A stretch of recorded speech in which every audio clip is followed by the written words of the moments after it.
Ya. Nah. Ayo. Kanggo gebrak swasana ning bengi iki, heeh.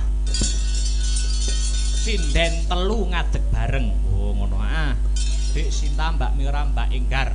Lagune Lali Janjine Sragenan. Wah ya. Kanggo buka ana ing season limbukan iki ya, no. Oh, ngono, Mak. Heeh. Digedrukne. Ayo go ngregengake swasana kang kenceng. Ya. Tan ngendoni swasanane. Ya.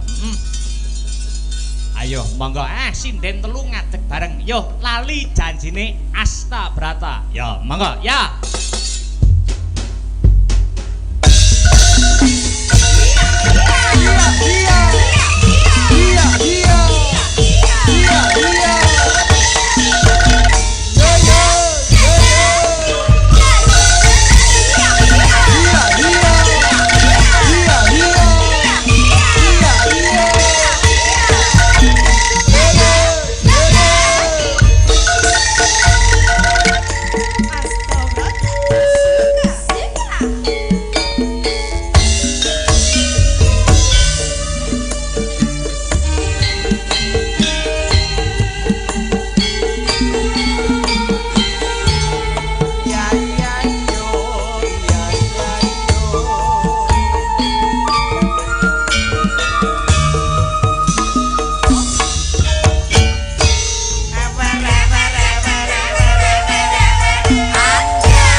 Alhamdulillah wa syukurillah wala haula wala quwata illa billah. Nok anakku sing ndak tresnani ngger bocah ayu moblong-moblong limbuk ana timbalan wana apa biyung ora ana tembung kang luwih indah kang kudu diucapake kejaba mung ngatur nindakake kunjuk syukur marang ngarsaning Gusti Allah Subhanahu wa taala, Tuhan yang Maha Esa yang widiwasa. Oh ngono ya, Mak. Sebab ora kurang-kurang Gusti Allah anggone maringake malimbar keberkahan ya tumrap umate sak jagat raya kang sumebaraning bumi iki, utamane nikmat manggon ana ing kesehatan. Oh ngono. Mokal tanpa nikmat wujud ing kesehatan, awake dhewe sak kanca lawan kang padha miyarsa, iso kumpul ning kene seneng-seneng melekan tirakatan bareng, mokal tanpa nikmating Gusti Allah. Oh ngono ya, Mak.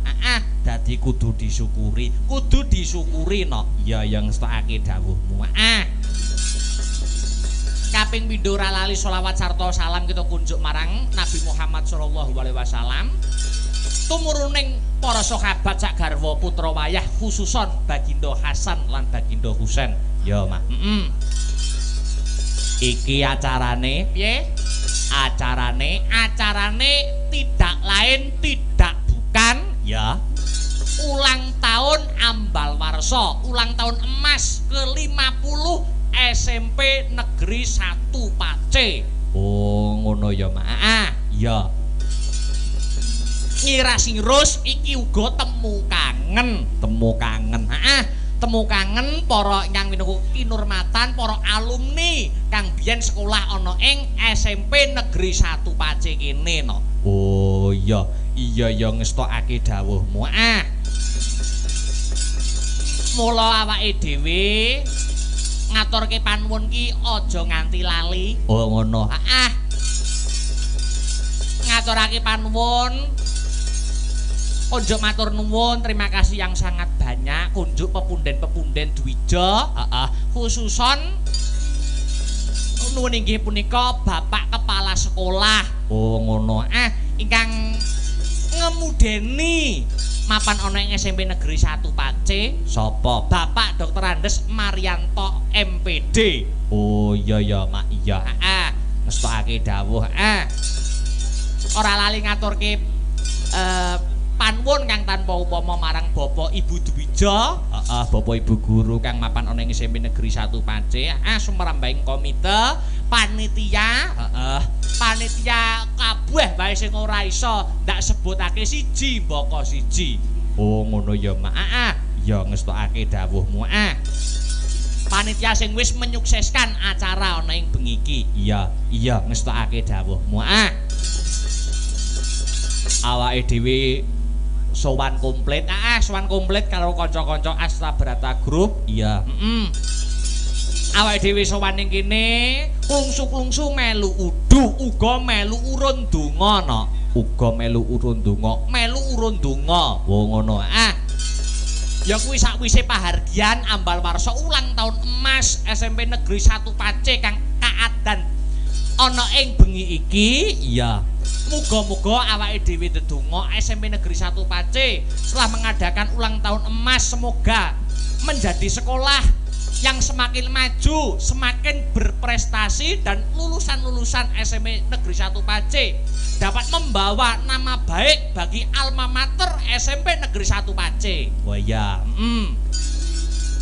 Iya ngestokake dawuhmu. Amin.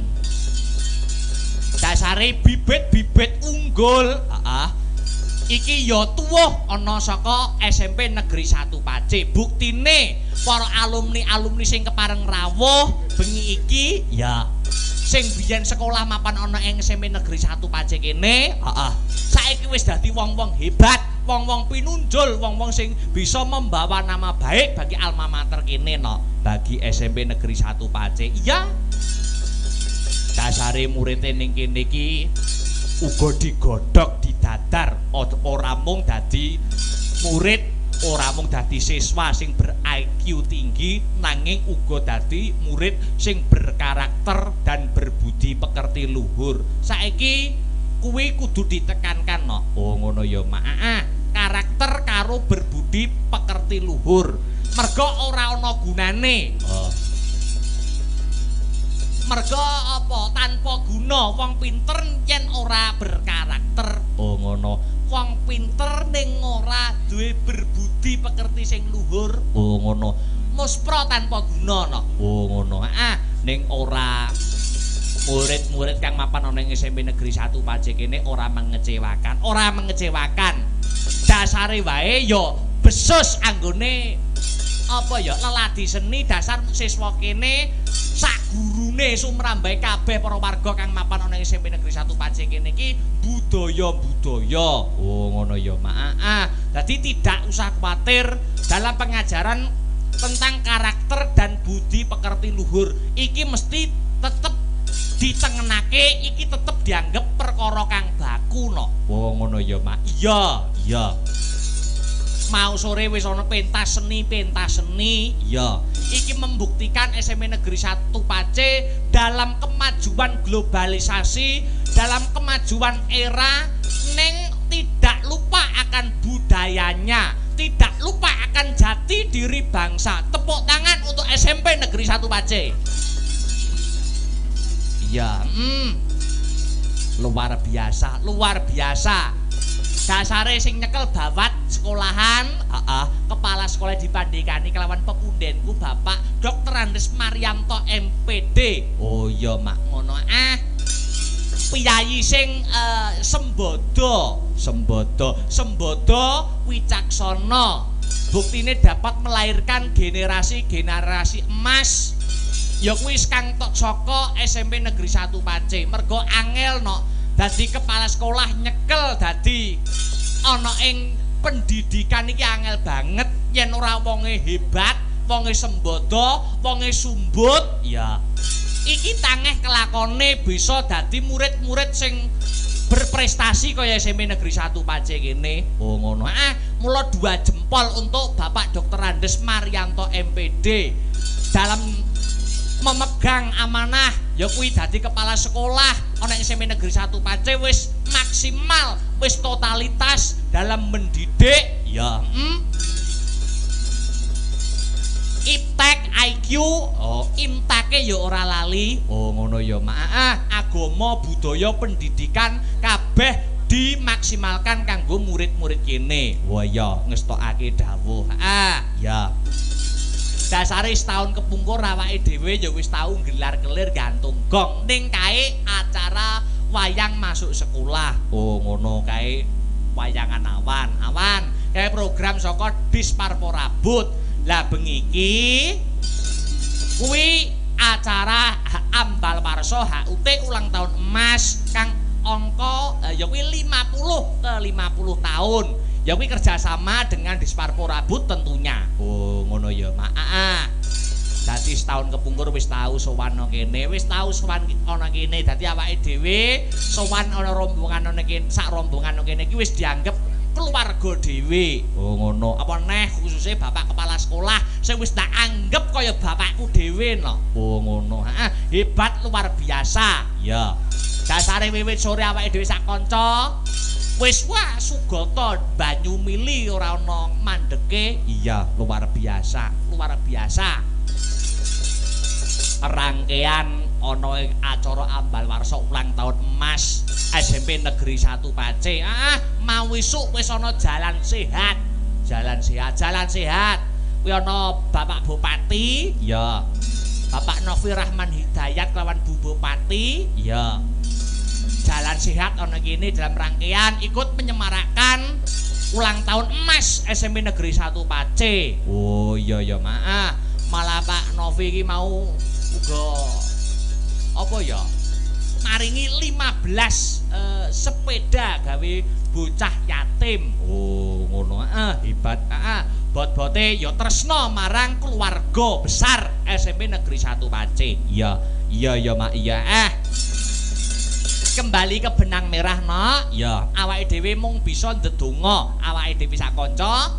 Sak rampunge pahargyan bengi iki, aku mung iso ndedonga dadi sekolah sing tambah maju murid-muride, dadi murid-murid sing pinter, cerdas, migunani tumraping agama, nusa kelawan bangsa, satemah menjadi murid sing berprestasi, berbudi pekerti luhur, dapat membawa nama baik guru-guru SMP Negeri 1 Pacé, khususnya lan SMP Negeri 1 Pacé itu sendiri. Amin amin amin ya rabbal alamin. Hasbunallah wa ni'mal wakil.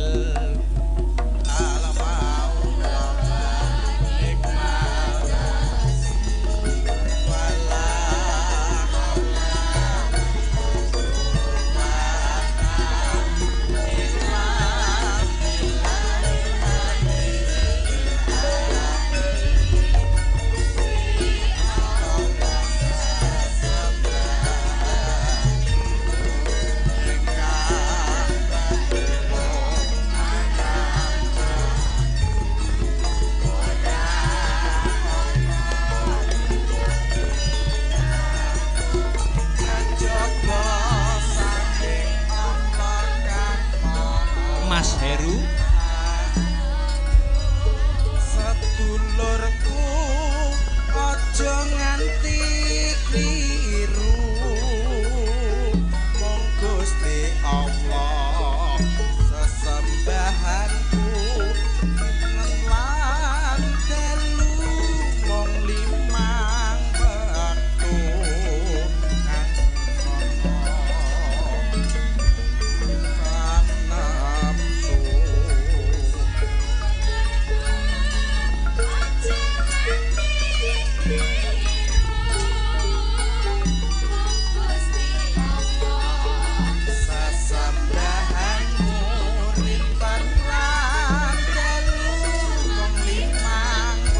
kencleng sing seru ya.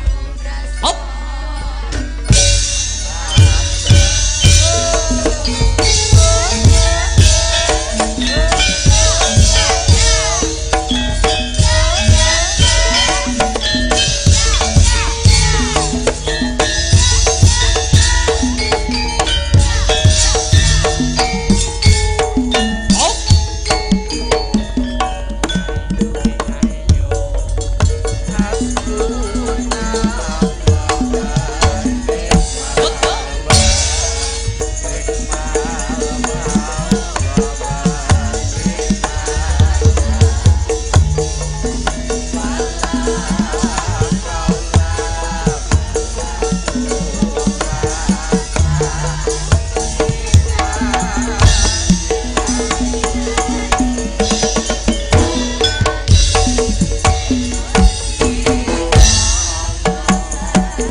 Iki uga mau antuk kabar saka Disparpo Rabut sing diwakili lumantar pepundenku Pak Bisa.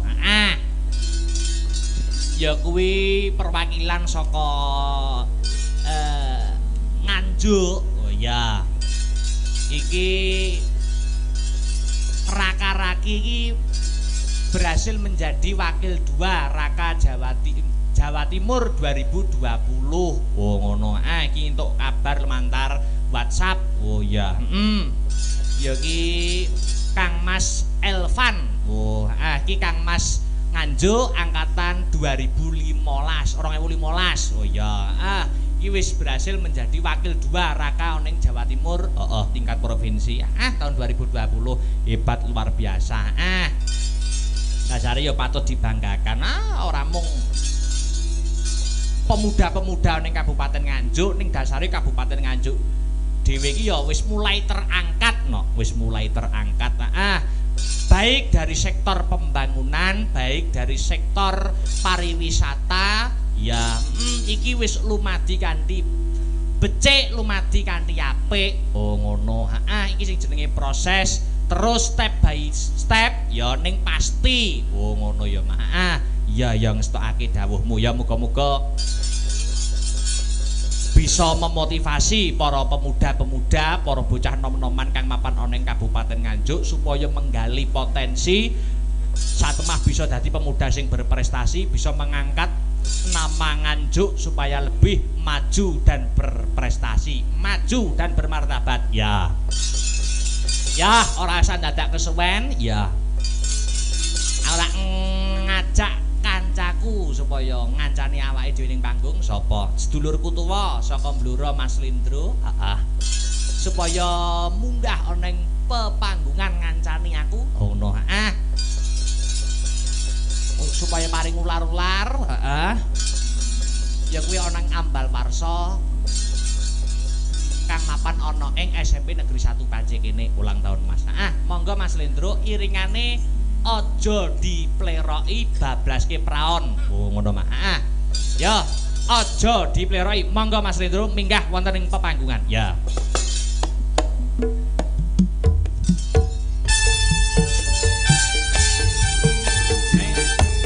Aja dipleroki.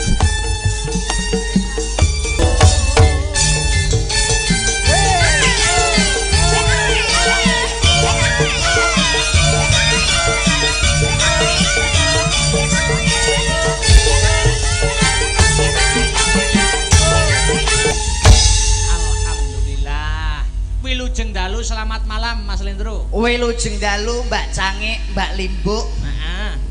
Wah, luar biasa. Nggih pun biasa di luar. Pripun pawartosipun? Alhamdulillah sehat pikantuk pangestunipun dulur-dulur warga masyarakat Pace, wabil khususon ibu guru sogo bapak kepala sekolah, Bapak Dr. Andes Maryanto.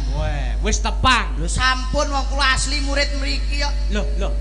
Ternyata Mas Lindro iki alumni dari SMP Negeri 1 Pace. Leres, kula niki alumni Negeri 1 Pace. Ning kula pindah Blora gak kerasan teng mriki. Lho, sebabe apa? Omongno aja nganti iki mengko kriwikan dadi grojokan, gojekan dadi tangisan. Nggih, kula mboten kerasan teng SMP niki. Loh, iki padahal sekolah kene sekolah sing unggul lho, sekolah sing berbudi pekerti luhur mencetak para siswa hebat. Nek niku pun percaya sing ora kerasan niku sitok tok kula kok sing gawe aku ora kerasan niki. Sing gawe ora kerasan apa? Bu Wiwi. Bu Wiwi ngopo? Galake ra umum niku. Karo demit galak Bu Wiwi kula pindah niku. Bu Wiwi. Nggih. Lah kowe ora ngerti carane. Carane pripun? Nek Bu Wiwi galak iki omongo madula. Madul pripun? Madula karo wong kene nek digalaki karo Bu Wiwi. Anane galak mergo niki unjukane Bu Wiwi angger diwenehi teh ngoten niku tak ombe kula sik ngoten lho. Oh. Kula digalaki ning luar biasa lho. Ngono kuwi madula. Madula pripun? Maksudnya madul wong ngene kene sing warga kene warga SMP Negeri 1 Pace nek digalaki karo Bu Wiwi. Ngomong sinten? Pak Senen. Omong Pak Senen. Dadi mboten usah kula mboten usah. Kula pun mboten wedi kalih Bu Wiwi mergo kula duwe dekengan teng mriki. Dulur kok duwe dekengan. Nek enek apa-apa mesti madul ning wong kuwi. Madul duwe backingan. Siapakah dia? Pak Hari. Wonge gedhi brengosen kaya Janaka. Bolak-balik takok orange imangan belas iki. Sapa? Pak Hari. Bolak-balik Mas Lindro nggih balik marane.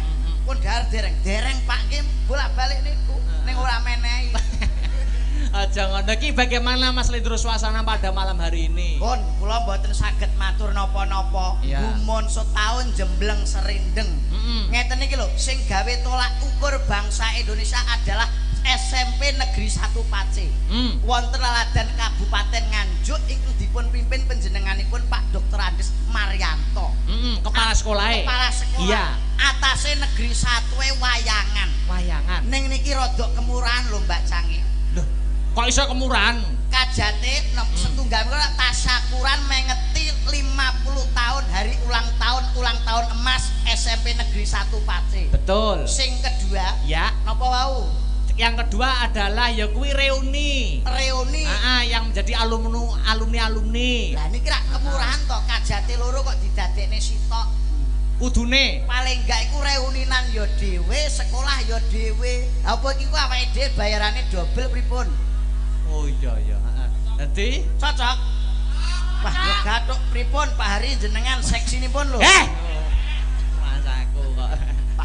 Ngaturke panuwun. Nggih, matur suwun kagem ibu-ibu, bapak-bapak ingkang ngasta wonten SMP Negeri 1 SMP Negeri 1 Pace. Pak Kepala Sekolah Pak ora lali. Kepala Sekolah Pak Maryanto matur suwun Pak. Luar biasa. Pun jenengan paringi rejeki kula rendeng-rendeng. Heeh. Ngene iki sesuk weteng kuwi ora tak rimason neh Pak.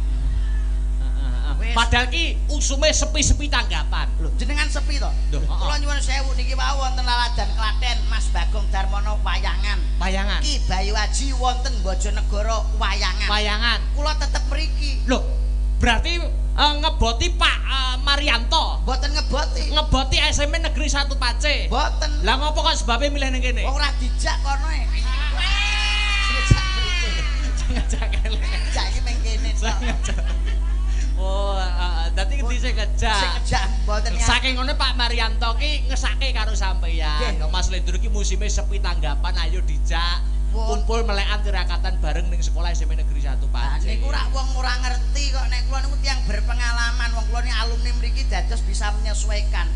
Bagaimana seniman niku nek sepi ning duwe pemasukan. Lah, iki sing perlu dikaji lebih dalam, Mas. Lho, wong niku pripun? Dadi aja jagakne senimane. Malah ning bagaimana dapat mencari pemasukan di lain pekerjaan seni. nggih nek kula ngene iki mung nggih sampingan kula kok. Wah, seniman duwe dadekke sampingan. Ya nggih sampingan nggih nyambut gawe ning akeh winginane. Loh, maksudnya? Wong winginane nyuwun sewu. Kan sasi Februari sepi-sepine. Wah iya sepi-sepine. Dalang dagelan sinden prei. Prei kabeh. Kula panggah iso tuku motor Nmax. Loh, iki sing perlu dikaji lebih dalam. Wong liyane prei, liyane ora enek tanggapan. Kok sampean kok malah tuku motor Nmax iki rezeki kok ngendi? Lho carane no Mas. Carane piye? Wayah rendeng ben sore angger udan kula kecek terus ning ngarep omah. Dolan terus pokoke kula ngalor ngidul ben masuk angin. Terus Delalah kersane ngalah kula diwenehi lara. lorone apa? Masuk angin kula. Loh. Masuk angin dikeroki jane mari moh kula wong dagelan lara kok trimo dikeroki ditukokne obat toko. Mboten kula. Loh, lah akalmu masuk angin sampean ngopo? Tak gawe ning gone puskesmas. Oh. Puskesmas BPJS gratis nomor 1 AC. Tanggaku kudu tilik. Bendina iku wong 3 wong 4 ninggali 50-50. Niliki ningali. Ninggali 50-50. Jane dokter rong dina kon mulih aku moh. Moh, Tak gawe 12 dina. 12 dina. Akhire entuk 12 dina mulih bar tanggaku do tilik tak total itu 6.300.000. BPJS bikin pasien jadi sugih. Wow. Bayare ning 100 nomor 1. Pun kula delalah kok res-resen, gang 3 dina res-resen.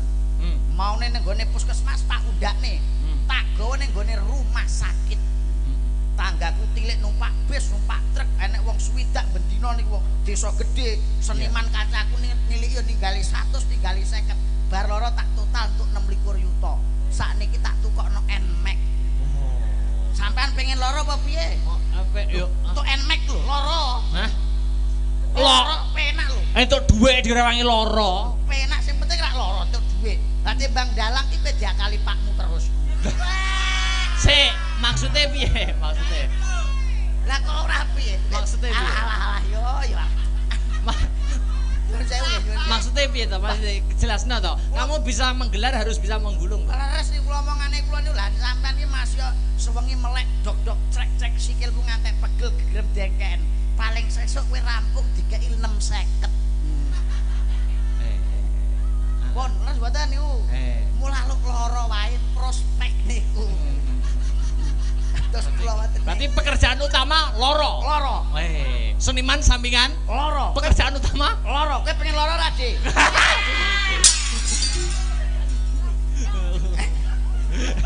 Gak lara. Kowe kok sakne men wajang to, Dik? Oh, wis lara to. Ayo gone rumah sakit ben ditiliki tanggamu. Kok gek kowe gak rukun karo tanggamu. Mangsaku. Ki tapi luar biasa, Mas.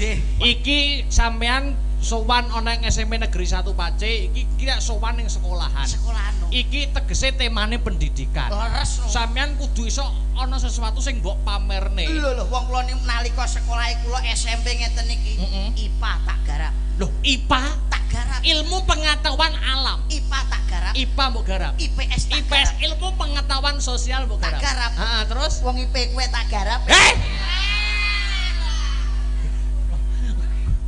Layakno Mas Mudek iki nge-WA aku. Pripun? Karo slendro ora tak bacoke ndase ngono. Maksude kula garap niki pekerjaane anake kula garap. Saniki nyuwun sewu Mbak Iya, Jangi. betul. Indonesia itu luar biasa sangat. Indonesia. Khususnya warga Nganjuk sakniki malah wonten wacana nyuwun sewu nggih. Nggih. Wonten wacana niku banyu iso dadi bensin. Banyu iso Dadi dadi bensin. Ha niku mboten mriki. Lah winginane kula nggih pun ngoten. piye Mas? Banyu dadi bensin niku kula pun nglakoni. Loh, wis melakukan uji coba. Mumpun sak wulan wingi malah. Critakno Mas, critakno. Pamerno ning para warga masyarakat SMP Negeri 1 Pace. Nyuwun sewu lho, Pak Dr. Andes Marianto mboten ateges niku kula ngguroni panjenengan. S3 loh, S3 beliaunya S3. Ah kula niki Samsung mawon S10 mboten sombong lho kula. Ha niku S10 niki. Lah kok malah berapa ya? Nyuwun sewu Pak Marianto nyadong buku ingkang kathah mboten ateges kula niki ngguroni panjenengan niku mboten ateges kula minteri kalih guru mriki niku mboten. Mboten. Niki bukti otentik bahwa kula niku winginane banyu iso dadi bensin. Carane Piye Mas? sampean niku bakulan banyu, kulaan banyu. Mek ndalah kok galon terus dol duwike nggo tuku bensin. Piye? Mek banyu. Banyu niku lho bakul banyu isi ulang niku. Iya. Sampean dol untuk duit ditukokne bensin. Iku banyu iso dadi bensin. Sik to, aku omongan karo kowe malah puwekok ngono ta aku. Banyu iso dadi bensin. Wong ya sampean iki pekok mboten? ya ora janene ngomongan karo kok malah pekok. Ketok kok. Ketok apa? Ya ketok niku wau. Ya ora kok. Wong sampean iki nek nyoto-nyoto nyuwun sewu lho. Jenengan rak menika mahasiswa isi Surakarta. Padha-padha saking Solo. Loh, sampean. Kula guri RRI iki. Guru RRI ning kene guyangan. Ditutup guyangan. Oh, lah RRI. Sing ngarep ditutup sing guri jek. Oh. Bar mriku kok. Bar mriku kula. Nyuwun sewu. Ya. Nek panjenengan nyoto-nyoto pinter, nyoto-nyoto hebat. Iya. Kula takoni nggih. Ya. Sik takon sing angel pisen, eman-eman utakku nek mikir. Oh, piye? Iya. Piye? Sampean roh kethek. Loh, ya rono. Sampean roh asu. Loh, rono. Asu karo kethek niku pinter ndi? Asu karo kethek iki pinter kethek. Lho, sampean apa tau sak bangku karo asu kok roh? Sampean iki kok apal apa sak bangku to sampean niki? Nggih, sekolahe sareng niku to jenengan. Balenono. Asu karo kethek niku pinter ndi? Asu karo kethek iki pinter kethek. Lho, sampean tau sak sekolahan karo asu niku? Saiki tak takoni. Nggih. Asu karo kethek pinter ndi? Ora roh wong aku ora tau sak sekolahan kok. Sampean sing kancane ya apal no. Karepku aku sak sekolahan karo kethek ngono to. Duka niku ora kantung jenengan no. Pirsa asu. Ya roh no. Sebabe apa asu kae nek nguyuh kok sikile dijunjung sitok. Loh, ya itu wis kebiasaan.